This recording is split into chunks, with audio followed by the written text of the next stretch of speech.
Speak English, change your life. Right. Saw that one. Very interesting points. Definitely. And look, this isn't about, grammar drills. No, not textbook stuff. Our mission here is to really dig into what they were saying, understand the real opportunities, the personal growth that speaking English can actually unlock for you. It's about connection, new possibilities. Exactly. Breaking down barriers, building up that confidence, stepping into things maybe you hadn't even considered. Yeah. So let's just jump in. Jason and Julia, they started with something really fundamental. Yeah, they did. What struck me right away was how they framed it. Not just like a school subject, but a real key, for navigating the world today. They talk about its role in, everything. International business, travel, science, even entertainment. It's just sort of woven into everything. Yeah, it really is. And Julia used this phrase, I loved it. She called it a bridge between different cultures. Oh, that's good. A bridge. Right. It lets you instantly connect with people all over the place. It's more than just words. It's about understanding. Think about all the different viewpoints you suddenly get access to. That cultural bridge idea is really key, I think. It's not just about getting your message across. It's direct engagement with different ways of thinking. It speeds up understanding, empathy.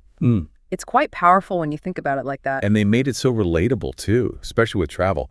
Both Jason and Julia were saying how much knowing English just changes your whole experience abroad. Oh, absolutely. No more just pointing and hoping, right? Or struggling with phrase books everywhere. Think about it. How stressful can a language barrier be when you're traveling? Oh, totally. English kind of acts as this liberator. It makes things smoother, richer. You can actually connect, not just, order coffee. Yeah, get beyond the basics. Yeah. Julia even shared her own experience, didn't she? Connecting with people from all these different countries.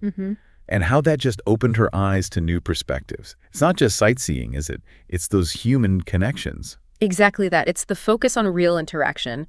You get to understand customs, beliefs, lifestyles firsthand. That's what makes travel truly enriching, I think. Then Jason had that little story, the cafe in Paris. Right, yeah. Someone's struggling and boom, you speak English, you can jump in and help out. It's simple, but it shows how it empowers you, gives you confidence in those unexpected moments. That cafe story is perfect. It shows the practical, everyday power. It's not just good for you, but you can actually connect and help others. Builds that little sense of global community, maybe. Yeah, definitely. Okay, so it connects us personally, clearly, but they also spent a good chunk of time on how English can be a total game changer for your career. Yeah. That really hit home for me. Oh, absolutely. They stress that in today's world, this globalized economy we're in, English isn't just nice to have. Right. It's often a basic requirement for getting ahead professionally. Companies, doesn't matter where they are, they need people who can talk effectively with international clients, partners, even colleagues in other offices. And Jason made that point too in a tough job market.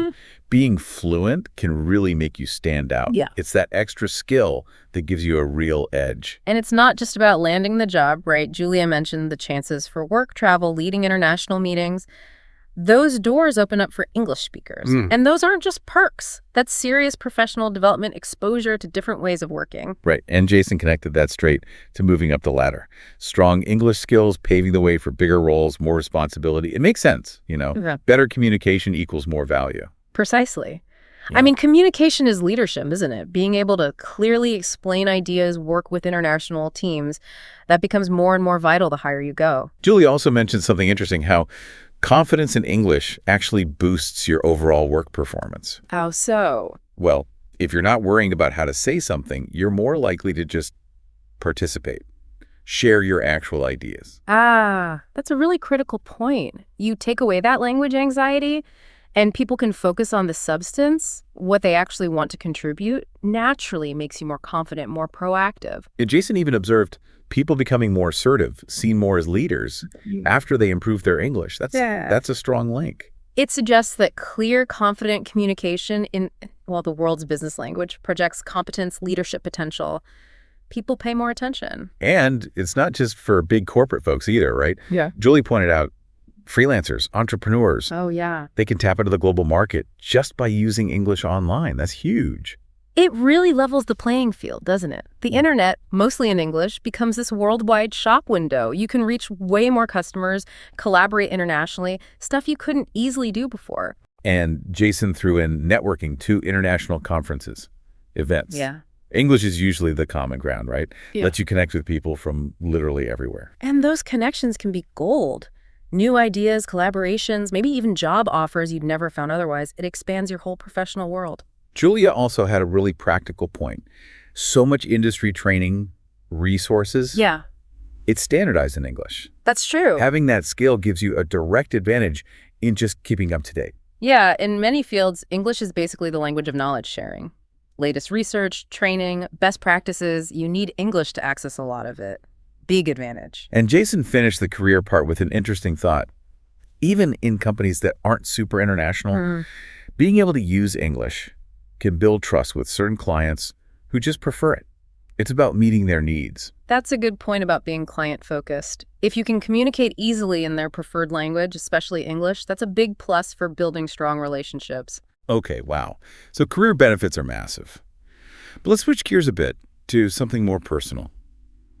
Confidence, personal growth. Jason and Julia had some really insightful stuff here too. Absolutely. They didn't shy away from the fact that learning a language can feel, well, intimidating, Yeah, it can be. but they showed how actually doing it, pushing yourself out of that comfort zone, directly leads to feeling better about yourself, builds that self-esteem. Julia really nailed that feeling of accomplishment you get even from a small, successful chat. It just builds you up little by little. And that fits with, the psychology of it all. Every time you manage to communicate, it reinforces that feeling of competence. Hey, I can do this. And gradually, the self-doubt shrinks. And Jason talked about how empowering it feels just to express yourself in a language that's not your native one. There's a real freedom in that, isn't there? Definitely. You're crossing a boundary, making your thoughts understood by more people. That act of just successfully saying what you mean in another language is incredibly validating. Boosts your sense of self. They also linked it back to travel and social stuff. Being able to communicate builds confidence, helps you make new friends, new connections, makes those experiences way richer. Yeah, being able to handle those situations on your own in English creates self-reliance, right?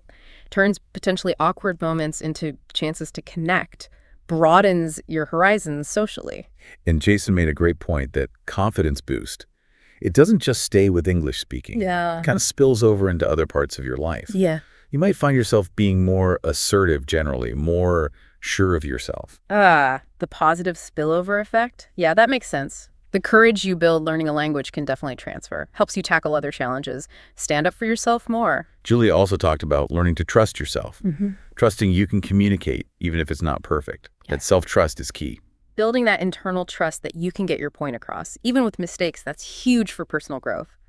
Makes you more spontaneous, less afraid of being judged. And then Jason brought in the brain science bit, Oh yeah, the cognitive benefits. mentioning how learning another language actually makes your brain sharper. Better problem solving, multitasking, memory. It's like a mental workout. And the research backs that up strongly. Language learning really fires up different brain areas. You get more cognitive flexibility, better executive functions like focus and memory. That mental boost naturally helps confidence too. Julia then linked that sharper brain back to confidence and better critical thinking. It all ties together, doesn't it? Absolutely. Better thinking tools lead to more processing power, better arguments, which makes you feel more sure of yourself when you communicate. And Jason had that lovely, encouraging reminder, too, that personal growth, it's your journey, your own pace. Every little step forward is a win. It's not a race. So important to stress that. Language learning is personal. Celebrating every small victory keeps you motivated and feeling positive about yourself as a learner. Okay, but let's be real. The actual speaking part, that can feel like a huge wall for people. Julia and Jason tackled that head on, overcoming that fear. Yeah, they did. And they acknowledged it straight up. Feeling anxious about speaking a new language is totally normal. Very common. It feels vulnerable putting yourself out there like that. Jason's point about reframing mistakes was crucial, I thought. How so? Seeing them not as failures, but as like essential learning opportunities. It's so easy to get hung up on errors, but you need them to improve. That mindset shift is everything. Errors aren't bad, they're feedback, data. It encourages a more forgiving, growth-focused way of learning. Takes the pressure off. And Julia emphasized fluency takes time, patience, persistence. Mistakes are just part of the package. It's that marathon, not a sprint idea again. Exactly. Knowing it's gradual helps you relax about not being perfect right away, encourages a healthier, more sustainable approach. You just keep going. Jason suggested finding safe places to practice friends, language partners, even talking to yourself in the mirror, really practical, low-pressure ways to start. Yeah, creating those low-stakes situations lets you experiment without fear. You just build comfort and fluency bit by bit through actually doing it. And Julia reminded us that most people are actually really supportive. Right. They appreciate the effort you're making. They'll usually be patient. It's easy to imagine everyone's judging you, but often they're really not. That's such a vital reminder. People generally recognize the effort involved and are more likely to be encouraging, not critical. Remember that. Jason's advice: focus on getting your message across, not perfect grammar. Yes, communication first. Clarity over perfection. That should be the main goal, especially when you're starting out. Focusing on communication rather than perfect grammar just lowers the anxiety, allows you to speak more freely. The goal is understanding, and small mistakes usually don't stop that. Julia pointed out that overthinking actually blocks you. Oh, definitely. Analysis paralysis. Right. And practice builds that self-trust. The more you do it, the less you're stuck in your head worrying. That nails it. You move from consciously constructing every sentence to a more automatic flow. Practice builds those pathways, makes it easier, more natural, builds confidence. And Jason just gave that final nudge. Take action. Trust that you will improve if you keep at it. You just got to take the leap. That first step, plus sticking with it, that's how you break the fear barrier. Action builds confidence, not the other way around. Every time you speak, you progress. So they covered the mindset brilliantly, but they also gave us some really solid practical tips, actual things to do to improve speaking. Let's break those down. Yeah, good transition. From the why and the fear to the how, practical strategies you can use today. First one, consistent daily practice. Even just a few minutes. That feels doable, right? Consistency is king in language learning. Short, regular bursts are way better than cramming once a week. Keeps it fresh, reinforces things. They said actively look for chances to speak language partners. Friends learning too, even talking to yourself. Just get the words out. Different methods for different people, structured chats, informal self-talk. It all counts towards getting comfortable with actually speaking English out loud. Julia mentioned shadowing. That sounded interesting. Explain that one. Listening to native speakers and immediately repeating what they say, mimicking their pronunciation, rhythm, intonation. Ah, right. Shadowing. Yeah, that's super effective for tuning your ear and your mouth to the natural sound and flow of English. Really helps with pronunciation and rhythm. Then Jason suggested recording yourself. Sounds a bit awkward. Maybe at first. But he said it's invaluable for tracking progress and hearing what you actually sound like, where you need work. It really is. Self-recording gives you that objective listen. You can spot things, pronunciation, pacing, filler words that you wouldn't notice otherwise. They also suggested using language apps. Duolingo, Babbel, HelloTalk. Lots of them have speaking exercises now or ways to connect with others. Tech can help here. For sure. Apps offer structured practice, often gamified, which helps motivation. And yeah, connect you with a whole community for practice and feedback. Super useful resources. Jason's tips sounded fun. Watch English TV shows and movies. Start with subtitles if you need them, then try without. Helps you pick up natural conversation flow. Oh, definitely. Authentic media is great. You get exposed to real slang, idioms, how people actually talk. Good for listening skills, too, which feeds into speaking. Julia recommended just repeating tricky words or phrases over and over until they feel natural coming out of your mouth. Yeah. Good old repetition. It works. Targeted repetition builds that muscle memory for difficult sounds or combinations. Makes you more confident saying them. Jason circled back to the mistake thing again, saying it's okay, even essential, during practice. Good to hear that reinforced. Absolutely. Creating that safe practice zone where mistakes are fine encourages you to take risks, try new things, push your boundaries without fear. That's how you grow. And finally, Julia suggested finding language groups or communities. Online or in person. Both, I think. Places to practice with other learners and native speakers. That social element must be powerful. Immensely. Real-time conversation, feedback, staying motivated by talking to real people. That's invaluable for applying what you learn. Okay, so that's a pretty solid toolkit they gave us. Daily practice, shadowing, recording yourself, using apps, watching stuff, repetition, embracing mistakes, joining communities. Wow, comprehensive. It really is a well-rounded set of actionable tips. If you actually do these things consistently, you will improve your speaking. covers all the angles. Well, we have covered a lot today, haven't we? Jason and Julia really laid out a strong case, speaking English as a genuine life game changer. They absolutely did. They showed clearly how it goes way beyond just language skills. It impacts personal growth, your career path, your ability to connect with the whole world, really. And their final push was just do it.